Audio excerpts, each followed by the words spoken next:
Hello friends, कैसे हैं आप सब। मैं आशा करती हूँ आप सब बहुत अच्छे होंगे, अपना और अपनों का बहुत अच्छे से ख्याल रख रहे होंगे। व्लॉग अब्रॉड चैनल पे मैं अंशुल आप सभी का स्वागत करती हूँ। आज मैं किसी पर्टिकुलर व्यक्ति या कोई व्लॉग लेकर आप लोगों के सामने नहीं आई हूँ, पर क्योंकि मैं एक मैनेजमेंट स्टूडेंट रही हूँ, तो जब हम मैनेजमेंट पढ़ रहे थे तब हम लोगों को कहा जाता था कि आप लोग महाभारत पढ़ो और किस तरीके से जो पुरानी चीजें हैं, हमारे धर्म ग्रंथ है, उससे हमको मैनेजमेंट भी सिखाया जाता था। तो मैं अभी कुछ दिनों पहले से यहाँ पर एक सीरीज है, ड्रामा सीरीज तो नहीं बोलूंगी, एक सीरीज है, उसको मैं देख रही थी। और मैं ये फर्स्ट टाइम नहीं देख रही हूँ, आई थिंक 2 या 3 बार मैं ये सीरीज देख चुकी हूँ, क्योंकि ये सीरीज देखकर मुझे बहुत कुछ सीखने को मिला है। तो मैंने सोचा क्यों ना आप लोगों के साथ भी ये चीज शेयर करनी चाहिए।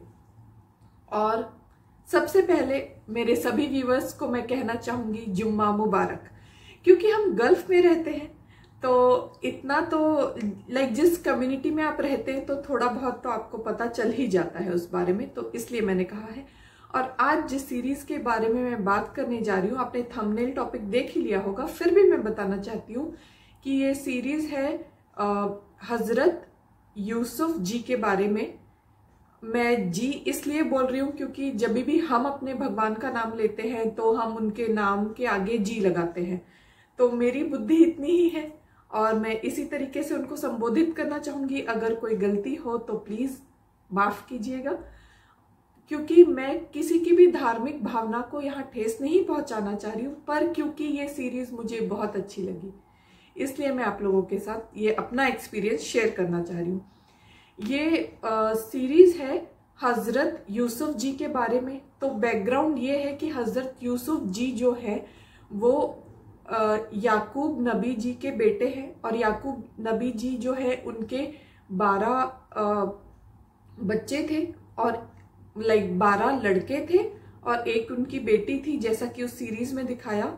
तो हजरत यूसुफ जी और बिन्यामीन जी जो थे वो एक माँ के बच्चे थे जिनका नाम था राहील, और जो बाकी बच्चे थे वो दूसरी माँ के बच्चे थे। तो होता यह है कि इससे मैंने सीखा क्या, मैं आप लोगों को ये बताना चाहती हूँ। सांसारिक जब हम रहते हैं, संसार में रहते हैं, तो हमको ये लगता है कि मेरे साथ ही ऐसा क्यों हो रहा है। हम लोग अपने लाइफ में अप्स एंड डाउन्स आते हैं तो हम लोग ये सोचने लग जाते हैं कि ऐसा मेरे साथ ही क्यों हो रहा है, ये वो। तो ये पॉइंट मुझे सीखने को मिला कि इवन आप मैसेंजर ऑफ गॉड हो, फिर भी आपको लाइफ में टफ टाइम देखना पड़ सकता है, आपकी परीक्षाएं होंगी, तो इस चीज से आपको डरना नहीं चाहिए।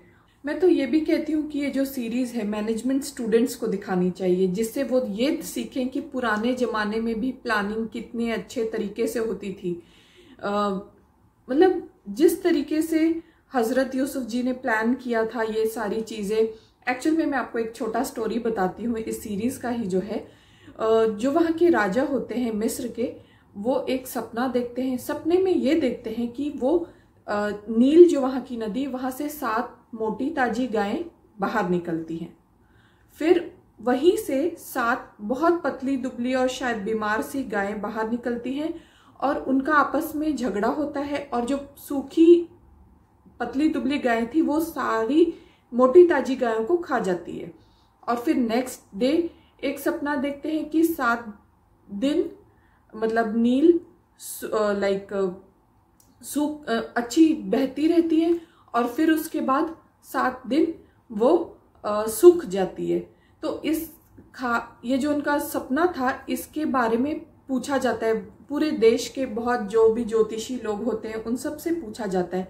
वो कोई भी इसका एग्जैक्ट मीनिंग क्या हो सकता है वो नहीं बताते। तो फिर हजरत यूसुफ जी बताते हैं राजा को कि ये होगा कि 7 साल इजिप्ट में या तिब्स जो सिटी थी वहां पर बारिश होगी, बहुत अच्छी बारिश होगी, तो उस टाइम खेती भी बहुत अच्छे से होगी, और 7 साल फिर सूखे के होंगे।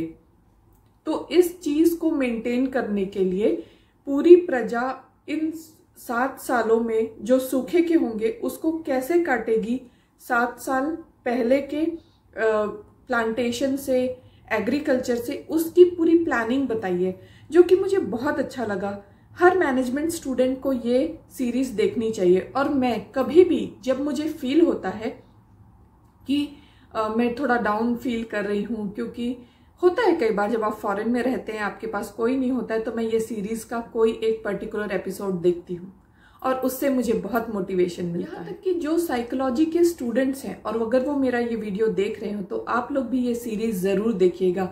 आप हजरत यूसुफ जी किस तरीके से लोगों की साइकोलॉजी समझकर फिर उस चीज को इम्प्लीमेंट करते थे या उससे उस तरीके से बात करते थे, ये भी बहुत सीखने लायक।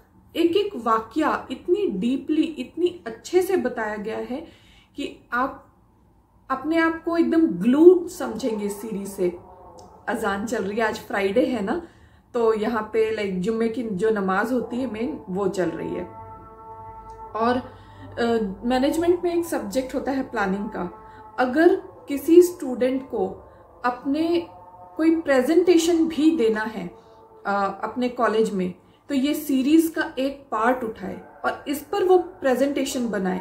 I will bet you all people, ये इतना अच्छा प्लानिंग का आपको एक एग्जाम्पल पेश करेगा कि आपके शायद प्रोफेसर्स या कोलीग या आपके सीनियर्स जो हैं उन्होंने भी इतना अच्छा प्रेजेंटेशन कभी नहीं दिया होगा। और क्योंकि मैंने ये सीरीज कम से कम 3 या 4 बार पूरी देखी, आई थिंक 47 या 48 एपिसोड की ये सीरीज है, और हर बार मुझे इस सीरीज को देखकर कुछ नया सीखने को मिलता है। तो मैं इस बात से आप लोगों को इस सीरीज से मैं आप लोगों को एक और बात बताना चाहती हूँ कि अगर आप इकोनॉमिक्स के स्टूडेंट हैं, आप इकोनॉमिक्स पढ़ रहे हैं या आप सीए कर रहे हैं, फिर भी आपको ये सीरीज देखनी चाहिए। पता है क्यों? क्योंकि जब वो 7 साल की वो प्लानिंग कर रहे होते हैं हजरत यूसुफ जी, तो उसमें उनको ये भी देखना होता है कि जो वो वीट खरीदेंगे किसानों से, क्योंकि उन्होंने ये बोला होता है 7 साल बहुत अच्छी बारिश होगी तो उस टाइम हम एक्स्ट्रा प्रोडक्शन करेंगे वीट का। तो उनको ये भी प्लान करना होता है मॉनेटरी कि 7 साल के लिए हमें जब ये स्टॉक करना है तो हम इसके लिए इंफ्रास्ट्रक्चर कैसे डेवलप करेंगे, हम कैसे इतना पैसा लेके आएंगे कि हम किसानों से वो चीज़ खरीदें, और जब 7 साल हो जाएंगे, जब सूखा पड़ना स्टार्ट हो जाएगा, तो हम ये कैसे सेल करेंगे। तो ये सीरीज सच में देखने लायक है। अगर आपको मेरी बातों से थोड़ा भी इंटरेस्ट डेवलप होता है इस सीरीज को देखने के लिए, तो जरूर देखिएगा। इसका धार्मिक महत्व जो है सो है, पर इसका आपकी मॉरल वैल्यूज पे भी बहुत गहरा इम्पैक्ट आपको छोड़ेगा।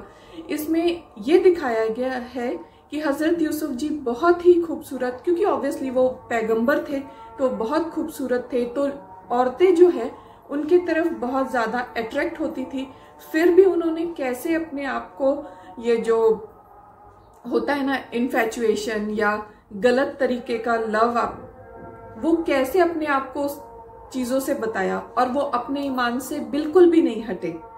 अपने भगवान को वो हमेशा मानते रहे और भगवान की जो मर्जी थी उसके अनुसार वो चलते रहे। तो ये एक बहुत ही प्रेरणादायक सीरीज है। आप हिंदू हो या आप मुस्लिम हो, कोई मैटर नहीं करता, जहां से भी आपको अच्छी शिक्षा मिलती है वो चीजें ग्रहण करनी चाहिए। तो मैं उस सीरीज की लिंक अपने डिस्क्रिप्शन बॉक्स में दे दूंगी और कमेंट में भी लिंक टैग कर दूंगी। तो आप में से जो लोग भी इंटरेस्टेड हो वो सीरीज देखने के लिए, चाहे आपका धार्मिक उद्देश्य हो, एजुकेशनल उद्देश्य हो या मॉरल वैल्यूज के लिए उद्देश्य हो, वीडियो जरूर देखिएगा। मिलती हूँ आप सभी से अपनी नेक्स्ट व्लॉग में। Till then keep shining, keep smiling, मास्सलामा।